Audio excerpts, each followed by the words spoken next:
everyone, welcome back. Today we have a visitor. So anyway, today I'm going to talk to you about another lens that I picked up for the new Panasonic Lumix S1R Mark II. The first lens I got was the Lumix Pro 50mm f1.4. Beautiful lens. This lens is an 85mm Sigma f1.4 DGDN lens. And I mentioned it, I think, in the previous video, our video before that, talking about the depth of field. And at f1.4, the depth of field at minimum focus distance is only 6mm,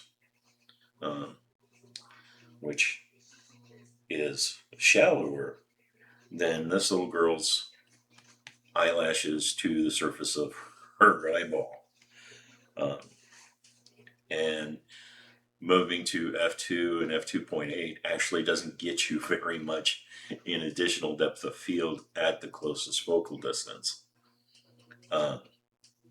However, all that being said, at normal ranges, the lens is beautifully sharp. I have not, at this point, noticed any distortions.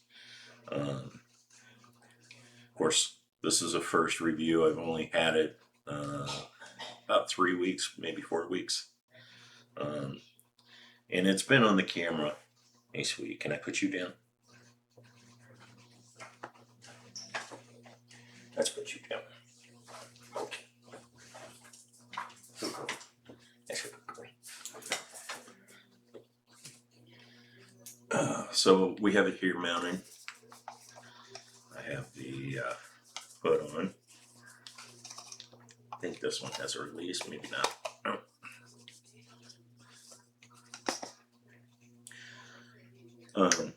It's a really small 85mm. In fact, it's probably a good inch shorter than the original 85mm that Sigma had released. And I'm impressed for an f1.4 lens. It is a very heavy lens. Though, as I understand it, it is still lighter than the HSM version of this lens. They do make this lens at the time that I'm talking about this for both the L mount and Sony E mount. It has way more controls on it than I really need, but probably one of the biggest ones that people may really like, videographers are going to like, is the turning it to clickless aperture. It has right now it's set for focus lock. There's a button on the lens. So once I focus, I can hold that button down and it'll keep the lens focused at wherever I have focus at the time. And I can move, and as long as I'm holding that button down, the lens will stay in at that focus. And of course, you have manual focus switch. Let's see, what else do we have here? Here, let you guys see the side of the lens here. So the one thing this lens does not have,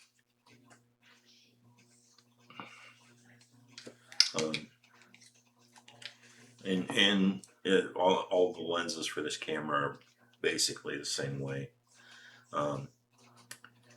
is while it does have an aperture ring, it's focused by wire. Now the focus ring has lovely resistance to it. I wish though that it had the parafocal or hyperfocal distance marked on the lens. It does not. So, um, and apparently that's going to be the thing going forward.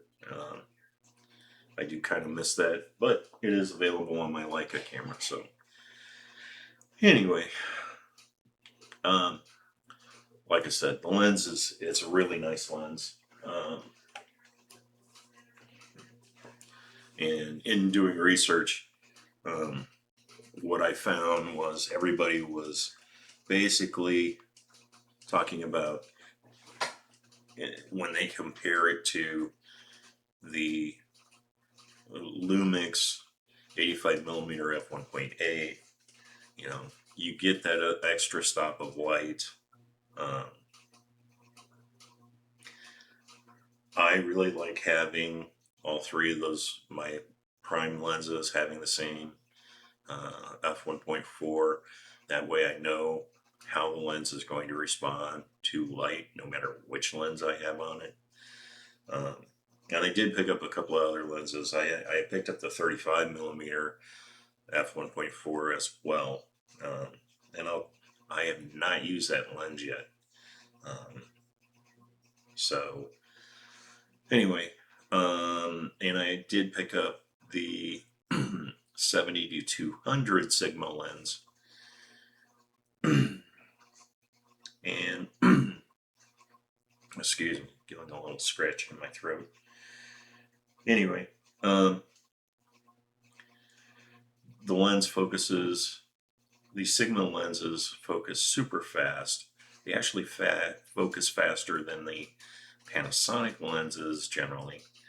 Of course, I'm not comparing these to the actual Leica branded lenses. I don't want to spend over $3 to $5 grand per lens on these cameras. Now, I will say I bought these lenses in like new condition, but used. In this particular case, so the camera came from MPB, as did the 50mm. These lenses I bought from KEH. I did a trade-in on my Fuji XH lenses. So anyway, great lens. I want to say I paid about $800